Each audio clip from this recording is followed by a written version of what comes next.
Je viens d'en parler. Oui, mais bon, pas en Il est rare ne pas avoir envie de... Vous avez déjà demandé de faire quelque chose que vous n'aviez pas envie de faire? Non, jamais. Parce qu'on m'a toujours demandé de faire des choses qui faisaient partie de mon enthousiasme, et dans le cadre de mon enthousiasme, comme pour la tondeuse, la notion de ces notions disparaissent totalement. C'est dur à comprendre, hein, je sais. Pas du tout, vous avez toujours été, vous n'avez jamais été frustré en fait. On ne vous a jamais bloqué ou contraint On ne m'a jamais contraint. On ne m'a jamais contraint à abandonner une chose primordiale pour moi au nom d'une autre, pas primordiale pour moi. Et on vous a élevé dans le sens du positif. De toujours voir les choses du côté positif et de le faire avec positivité. C'est même pas être élevé, c'est même pas positif, c'est l'absence de toute forme de isme. Parce que positif, c'est une opposition à négatif, et c'est une forme de isme. Je sais, c'est difficile, là on entre dans un autre niveau forcément, où il faut vraiment accepter de reculer complètement, de dézoomer complètement pour revoir l'ensemble et se rendre compte à quel point toutes ces notions peuvent devenir complètement floues quand on voit l'ensemble, ou au contraire complètement net. Je ne peux pas beaucoup vous aider là-dessus. Vous voyez, j'espère pouvoir un peu... Mon souci, c'est que vous, ça s'est passé il y a 43 ans. Ouais, Et que mais ça n'a pas arrêté depuis. dans la société aujourd'hui, on n'a pas tous eu votre facilité, on va dire, de baigner là-dedans. Donc on a Ma chance. enfants avec la société d'aujourd'hui, ça veut dire la Wii, Internet, les tablettes, les téléphones et compagnie.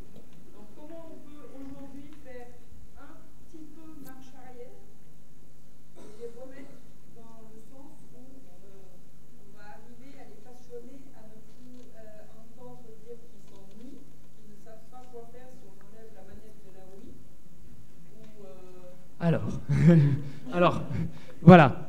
et comment se battre aussi contre la société qui aujourd'hui va avoir beaucoup de mal à ce qu'on déscolarise un enfant. De toute manière, déscolariser un enfant est une mission de toute manière difficile. Hein. Ça, c'est évident.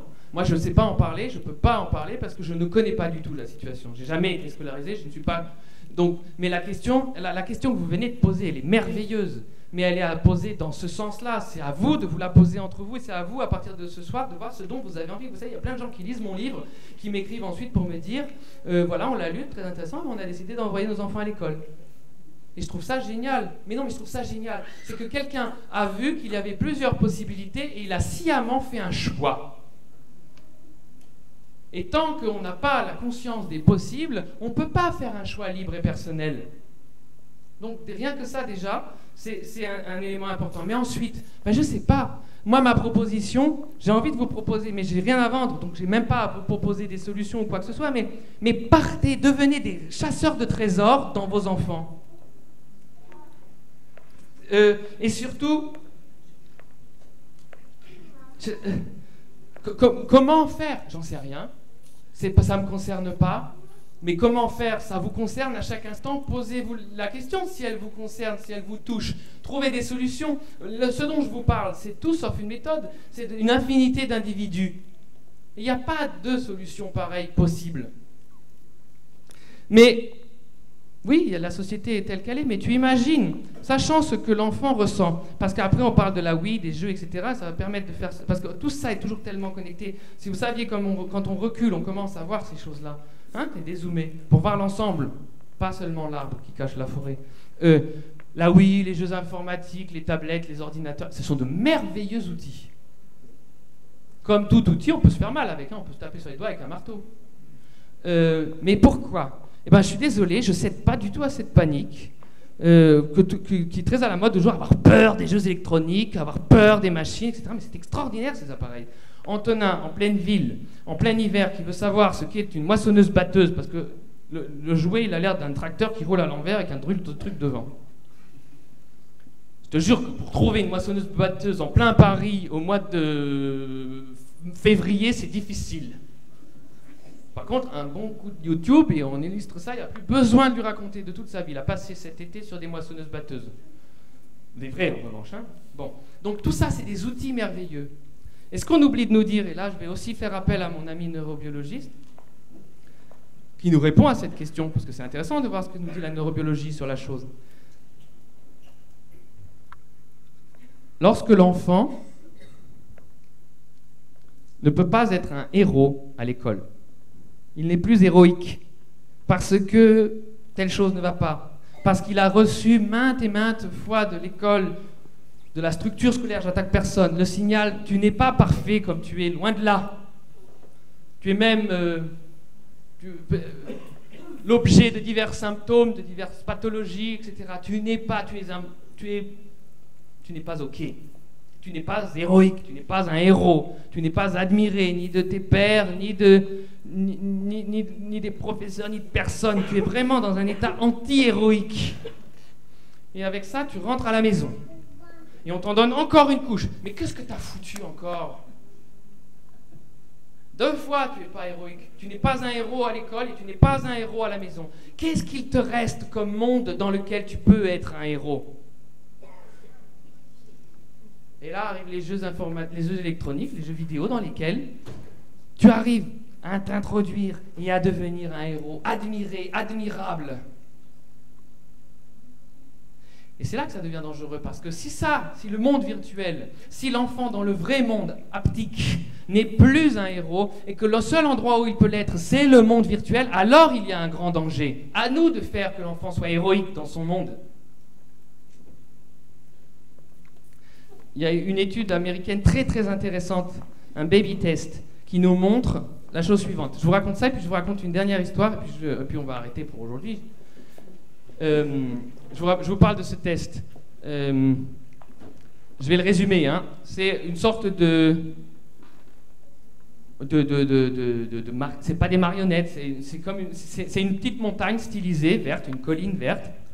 Et sur cette colline verte, il y a un petit bonhomme rouge qui essaye de grimper. Et puis il n'y arrive pas vraiment, il n'arrive pas jusqu'en haut, il se donne beaucoup de mal, il n'y arrive pas. On ferme le rideau et on montre cette scène à des enfants de 6 mois. Et puis, on remonte le rideau et toujours le petit personnage, le petit bonhomme rouge qui n'arrive pas à monter, et arrive un petit personnage triangulaire jaune qui pousse le bonhomme rouge jusqu'en haut. Et les deux se réjouissent beaucoup, on ferme le rideau, fin de la 2e séquence. 3e séquence, le bébé de 6 mois regarde la séquence, on remonte le rideau, toujours le petit personnage rouge qui essaye de monter la colline et qui n'y arrive pas. Et pendant qu'il fait ses tentatives, arrive un personnage bleu carré qui repousse le personnage rouge jusqu'en bas de la colline. Et après, on prend un plateau sur lequel on met le petit triangle jaune et le carré bleu et on l'apporte aux enfants de 6 mois, 3200 nourrissons, et on regarde lequel des 2 personnages l'enfant va prendre.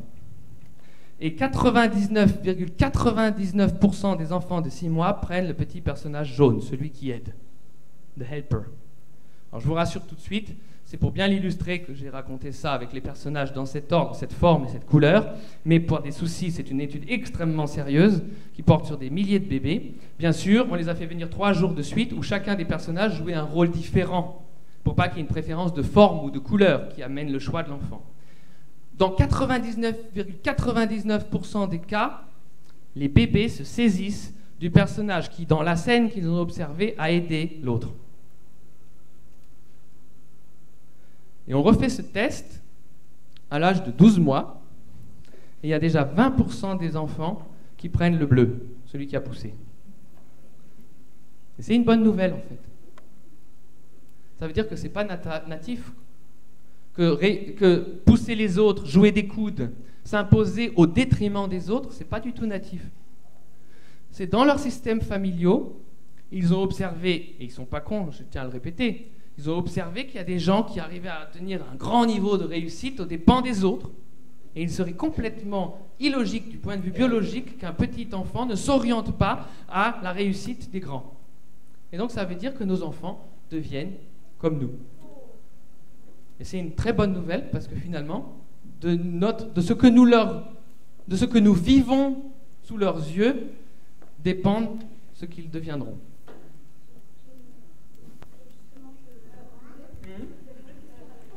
Alors, je vais venir à la question, mais il y a une réaction. Et après, je viens à la question, je raconte une dernière histoire. Ce sera la dernière question. Justement, par rapport à ce fait de vouloir transmettre, enfin, en tout cas aider nos enfants à avoir cet enthousiasme et cette liberté, je pense qu'il y a une dimension qui est importante, c'est que déjà nous, en tant que parents, je pense que c'est important qu'on travaille sur notre propre enthousiasme à nous et qu'on s'interroge aussi sur ce qui nous porte tous les jours. C'est le fait que nos enfants nous voient, nous, heureux dans ce qu'on fait, qu'on se passionne pour un certain nombre de choses, qu'on leur parle aussi de ce qui nous fait vibrer chaque jour dans notre travail, dans nos loisirs, dans nos rencontres. Ouais. C'est vivre avec eux. Oui, voilà, vivre avec eux et partager avec eux aussi. Ouais. Donc voilà, je voulais simplement dire que c'était aussi important qu'on travaille sur notre enthousiasme à nous, en fait. Voilà. Au lieu de chercher à leur apprendre quelque chose, voir tout ce qu'ils peuvent nous apprendre. Mais ça, tout à fait, ça, je vous y invite à chaque instant. C'est toujours pareil, hein, c'est pas de voir... pareil, vous connaissez Pablo Pineda Ferrer? C'est un enfant trisomique qu'on n'a pas considéré comme un enfant trisomique. Au lieu de voir que rien n'arrivait à entrer dedans, on a regardé quand est-ce qu'il avait les yeux brillants et quand est-ce que les choses sortaient de lui. Par rapport à la réussite, il a passé son bac, regardez, Pablo Pineda Ferrer, il est professeur en psychologie et en pédagogie. Imagine-nous tout ce qu'on aurait comme possible. C'est juste une question de comment, quand on arrête de vouloir voir ce qui n'arrive pas à entrer en nous, on laisse tout d'un coup arriver ce qui sort de nous, et ça change tout. Et du coup, c'est effectivement, et je vais raconter une histoire, un incroyable enrichissement pour tout le monde. Mais avant de raconter cette histoire finale, je disais qu'il y avait depuis longtemps une question qui attend, je suis désolée. Ouais, ça va.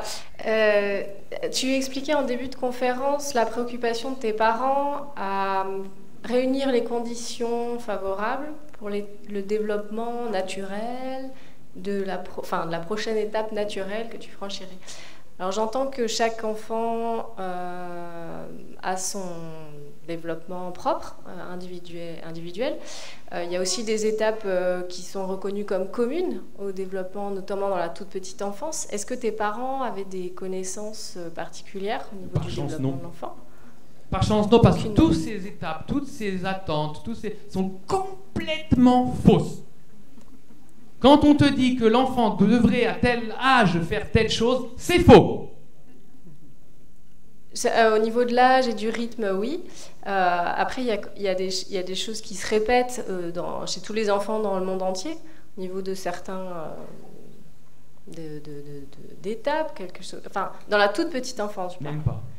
Et non, mais même pas. Il faut se garder de ça. Si on partait pas d'une idée, mais de l'observation, on se rendrait compte que tout ça est faux, en fait. Je suis désolé, hein, mais je peux que te dire ça parce que je sais de quoi tu parles et je peux contredire chacun des éléments de ça par une histoire, à chaque fois. Je suis désolé, hein. Après, c'est des observations aussi qui ont été rapportées par des neurobiologues, donc voilà, ça enrichit ma... Mais tout à fait. Juste, ça conduit à des excroissances totalement douteuses. Mais tu voulais dire quelque chose, je suis désolé de t'avoir interrompu, fini, parce que là je me sens... Non, ma question c'était juste à propos des connaissances éventuelles de tes parents. Non, mes parents ont été protégés de tout ça par le fait que justement ils n'avaient aucune connaissance, donc aucune attente. Et donc n'avaient plus aucun souci au cas où j'aurais pas atteint à l'âge attendu ou au moment attendu tel niveau de tel développement. Parce que ça c'est délétère complètement, ça conduit à toutes les 10 et toutes les I et toutes ces pathologies dont on parlait tout à l'heure, où voilà. Enfin, je viens d'entendre récemment quand même l'exemple d'un enfant où la maman toute sûre qu'elle est se fait du souci, qu'elle le veuille ou non, parce que quelqu'un a suggéré que peut-être il faudrait qu'à cet âge il sache 20 mots. Mais merde! Mais à qui ça vient ce genre d'idée? Si tu entends juste ma question, enfin... je ne vois pas de quoi on parle alors du coup. D'ordre de succession en fait. Mais même les successions, tu verras qu'il y a plein de cas qui contredisent l'ordre pensé. On te dit qu'il faudrait que les choses se passent dans tel ordre, mais on te dit aussi qu'il y a plein de personnes qui ne font pas dans cet ordre-là. Alors à quoi ça sert?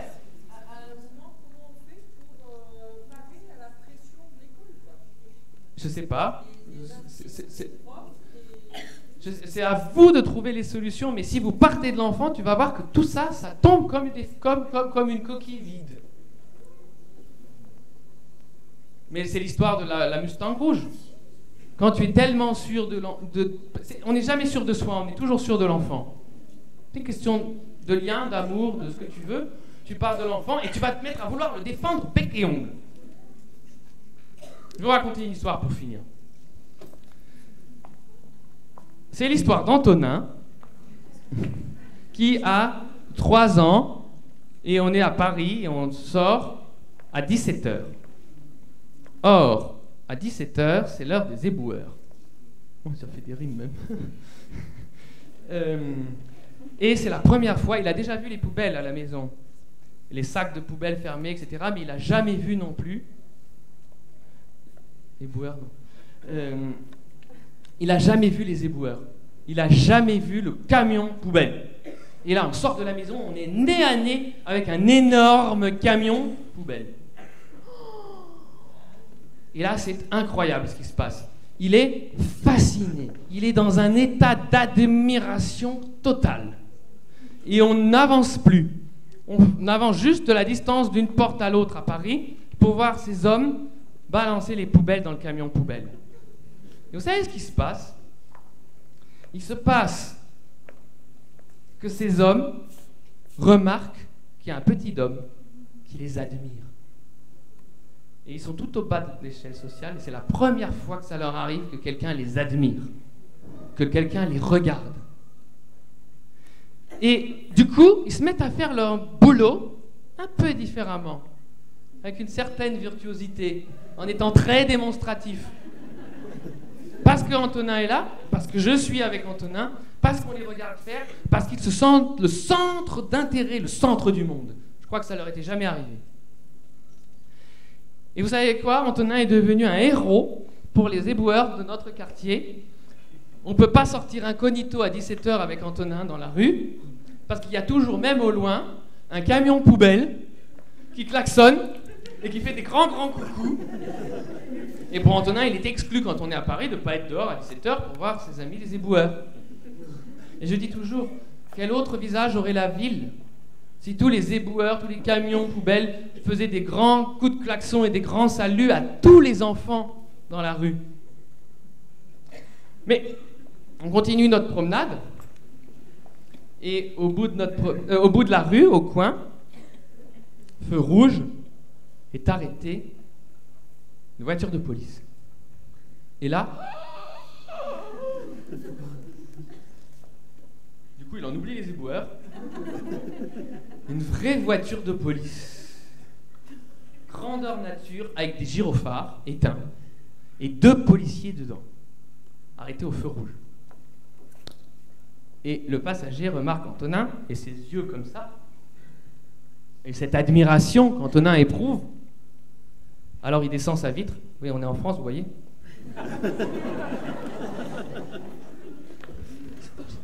Tu veux que j'allume les gyros? Il appuie sur un bouton. Et là, Antonin explose de joie. Des gyrophares allumés. Là, bien sûr, le policier se prend au jeu, et puis son collègue du conducteur se penche par-dessus son copain et lui montre un truc. Il dit: est-ce que c'est ça? C'est la radio. Écoute, tu peux voir. Alors, ils ne peuvent pas le laisser rentrer dans la voiture. Ils ne peuvent pas allumer la sirène non plus. Et sinon, il lui explique tout de la voiture. Il lui montre tout. D'ailleurs, c'est amusant parce que le feu est devenu vert. Et ils ne bougent pas parce qu'aucun d'entre eux ne regarde la couleur du feu. Ils sont occupés à montrer leur auto et à jouer avec Antonin. Et alors, vous connaissez tous Paris. Vous savez que tu as une marge de 2 millisecondes entre le passage au vert et le premier coup de klaxon. C'est une rue très passante et bizarrement, personne ne klaxonne. Jusqu'à ce que le feu redevienne rouge. Et personne n'a bronché. Et eux ont continué à jouer avec Antonin, jusqu'à que ça devienne vert. Et là, ils sont repartis. Quel autre visage aurait la ville si, à tous les carrefours, au lieu de passer au vert, les voitures de police jouaient avec tous les enfants dans la rue? On continue notre chemin. Et juste après ce carrefour, dans la rue Falguière, à Paris, il y a un grand chantier qui est toujours en cours. Mais à l'époque, c'était vraiment, il y a 2 immeubles et au milieu un grand trou comme une dent qui manque et un énorme trou encore plus profond. Et dedans, en un fantastique balai, évolue une pelleteuse géante. Un énorme tractopelle, enfin un Caterpillar, le modèle le plus gros qu'on peut trouver en France, je pense, qui, de son énorme bras et son énorme godet, effectue un balai avec un conducteur assez morne qui fait son boulot. Et là, on arrive devant ce chantier, la porte est entrouverte. Antonin prend racine. Il serait littéralement impossible de le bouger de cet endroit. Il a pris racine, il a lancé des racines dans le sol et il regarde la pelleteuse. Pendant 3 quarts d'heure.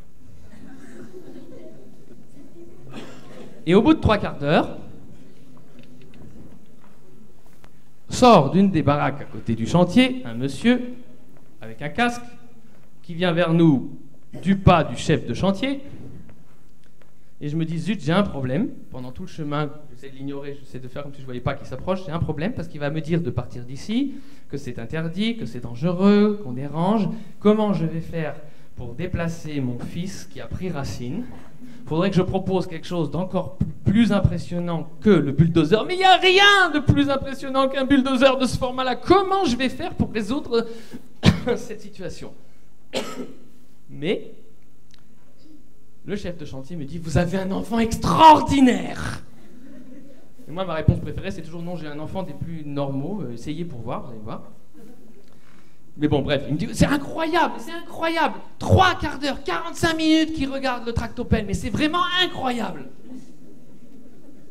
Et là, quelque chose de très très typique, il se met à genoux, les yeux dans les yeux avec Antonin, et il lui dit, tu veux monter dans le tractopelle? Et oui, et il empoigne mon petit garçon de 3 ans, cage thoracique grande comme ça, et il l'installe sur les genoux du chauffeur de la pelleteuse qui, voyant venir la scène, avait déjà ouvert sa porte et qui faisait un grand sourire en prenant le petit garçon sur ses genoux. Il a mis ses petites mains sur les 2 joysticks, ses grosses mains par-dessus les mains d'Antonin. Il a commencé à lui montrer comment ça marche, à faire reculer la machine, etc. Et là, il faut que vous imaginiez la scène quand même. Paris, un chantier des plus sérieux, une énorme pelleteuse et 2 messieurs occupé à correspondre aux souhaits de mon fils de 3 ans. Et ça prend des visages très particuliers. Vous avez le chef de chantier qui est pas dans la machine et qui passe derrière la machine, chose qu'il ne faut jamais faire, totalement interdit, pour aller de l'autre côté dire au chauffeur « Mais t'as rien pigé! Il veut que tu prennes ce tas de terre-là et que tu le transportes jusque là-bas !» Ce que comprenant, le dit chauffeur de pelleteuse ramasse ce tas et roule par-dessus ce qu'il avait fait pendant une demi-heure précédemment pour aller le vider ici. La ville aurait un autre visage si ces choses-là se passaient plus souvent. Au bout d'un quart d'heure, 20 minutes, Antonin était, mais alors, rétamé. Un peu comme nous ce soir. Alors on est rentré à la maison, et en bas de chez nous, il y a une pizzeria. Et Antonin, son plat préféré, après les pâtes à la sauce tomate, c'est la pizza. C'est même thérapeutique chez lui quand il est malade pendant 2 jours. Au bout de 2 jours, il ouvre un œil, après n'avoir rien bu, rien mangé, rien accepté, rien dit. Je voudrais une pizza. Et ça ne suffit pas qu'on lui amène, là, il faut descendre, même à 23h. Du coup, il a établi une relation très particulière avec le propriétaire de la pizzeria. Ils ont une histoire tous les deux. Et donc, il lui ouvre toujours la pizzeria pour lui servir à manger. Et donc Antonin, ce qu'il adore, c'est les pizzas, mais il n'avait jamais vu comment on fait une pizza. Or, ce jour-là, la fenêtre de la cuisine était entrouverte, et pour la première fois, il a vu le pizzaiolo à l'œuvre. Il a vu comment, d'une petite boule de pâte, on faisait une pizza. Toute fatigue oubliée, il était assis sur mes genoux, sur mes épaules, pardon. Excusez-moi, la journée est longue. Et puis on a déjà fait toute une promenade. Il regarde par cette fenêtre le pizzaiolo faire les pizzas. Et le dit pizzaiolo fait son boulot vraiment en ton de gris, en noir et blanc. Et d'ailleurs, il veut prévenir Antonin. Il ne parle pas bien français. Il s'approche de la fenêtre et lui dit « Cuisine, pizza, pas bien. Toi, école, bien apprendre, devenir quelque chose. » Mais ça passe. Antonin aura de la couche. Ah oui, non, parce qu'Antonin a 4 ans, il porte encore des couches. Et je ne me fais pas de soucis. Et non, même si certaines madames, vous saurez qui, ceux qui reconnaîtront, a dit que lorsqu'un enfant monte l'escalier, un pied par marche, il faut qu'il soit propre. Et bien Antonin monte l'escalier, une marche et un pied, et n'est pas propre, et non, porte toujours des couches, et non, je ne me fais pas de soucis. Et je vais vous dire un truc, je me ferai du souci le jour où on rencontre à Moiran une personne de 50 ans qui porte des couches, et qui me dit « Ah, je suis désolé, ben oui, je porte des couches, c'est parce que au moment opportun, là, quand c'était la période sensible, je ne sais pas laquelle, mes parents m'ont pas motivé à être propre, alors du coup, j'ai jamais appris. » Le jour où on rencontre ça, je remets en question tout ce que je vous ai dit ce soir. Par exemple, Antonin, qui n'est pas con, qui entend que nous disons confetti, dit confefni. Et je ne me fais pas de soucis, pas plus que vous d'ailleurs. Le jour où on rencontre quelqu'un qui dit « Ah oui, je dis confefni, je suis désolé, je ne sais pas dire confetti, c'est parce que mes parents ne m'ont pas corrigé au bon moment. » Alors, bon, bref, donc ça passe au ras de la couche. Et Antonin continue à regarder avec toute son admiration la pizza qui naît entre les mains du pizzaiolo. Et vous avez déjà entendu parler des neurones miroirs? Les neurones miroirs, c'est par exemple, pour ceux qui ne connaissent pas, si tu aimes la guitare, et moi je suis guitariste en plus, tu aimes la guitare mais tu ne sais pas en jouer, et je fais un accord, et toi tu aimes la guitare et tu voudrais en jouer, et on met des scanners sur nos deux cerveaux, au moment où moi je fais un accord, ça active certains réseaux dans mon cerveau, et il se trouve que toi qui es en face, bien que tu ne joues pas de la guitare, ça active les mêmes réseaux. Et là, les neurones miroirs fonctionnent, et pas du tout dans l'ordre auquel on pourrait s'attendre. Ce n'est pas le gris du pizzaiolo qui se reporte sur Antonin, c'est tout l'inverse. C'est le pizzaiolo qui tout d'un coup prend la pâte à pizza et la fait tourner une fois sur son doigt. Puis il la fait claquer sur la pelle en bois. Du coup, il y a un nuage de fumée et un grand nuage d'enthousiasme. Antonin rit aux éclats, et le garçon qui fait les pizzas commence à les faire tout différemment. Il les tire, il les étire, il les fait glisser sur le bord du comptoir. Ensuite, il va chercher la sauce tomate, il fait des dessins avec, il montre la louche à Antonin pour faire un dessin dans l'autre sens. Et puis ensuite, il va chercher le fromage et il le lui montre. Et dans cette petite cuisine, il y a une chorégraphie qui se met en place, c'est incroyable. Il y a un feu d'artifice là-dedans. C'est très spectaculaire, c'est très particulier, car cet homme qui faisait ses pizzas en noir et blanc se met à les faire tout en couleur. Et j'ai raconté cette histoire dans un livre, dans mon 3e livre que j'ai écrit en allemand, qui va avec le film Alphabet de Erwin Wagenhofer. Je vous laisse voir ça sur Internet, on a écrit le livre et Erwin Wagenhofer m'a dit « Mais si tu décrivais les 3 premières années de ton fils, ce que j'ai fait, on a entrelacé avec l'histoire du film. » Et donc je raconte cette histoire de la pizza, et j'ai apporté ce livre qui est écrit en allemand au propriétaire de la pizzeria, qui est un ami entre-temps, parce que tous les soirs, à Paris, on passe au moins une demi-heure à regarder le pizzaiolo. Donc je lui ai apporté ce livre en lui disant « Je parle de toi là-dedans, je parle de la pizzeria, je parle de ton pizzaiolo. » Et là, il m'a dit une chose qui est quand même caractéristique. Il m'a dit « Ah oui, oui, oui, tu parles de la relation avec Antonin, mais tu sais, c'est incroyable, hein. Depuis que ton fils le regarde faire des pizzas, mon pizzaiolo, c'est un autre homme. » Et c'est ça qui compte, c'est ça l'enrichissement mutuel. Jamais plus Antonin n'aura besoin d'apprendre à faire une pizza, ni un calzone, ni quoi que ce soit.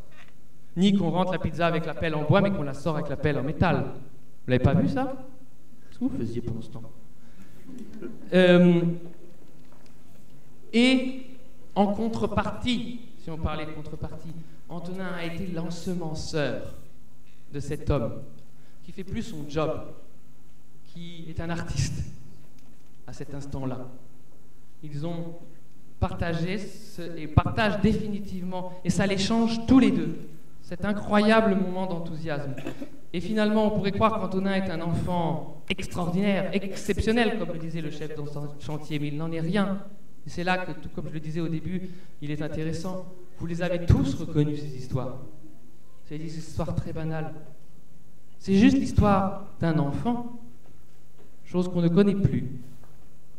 Dans la ville, chose qu'on ne voit plus. C'est pour ça qu'elle est touchante. Et c'est ce à quoi je vous invite. Enthousiasmez-vous.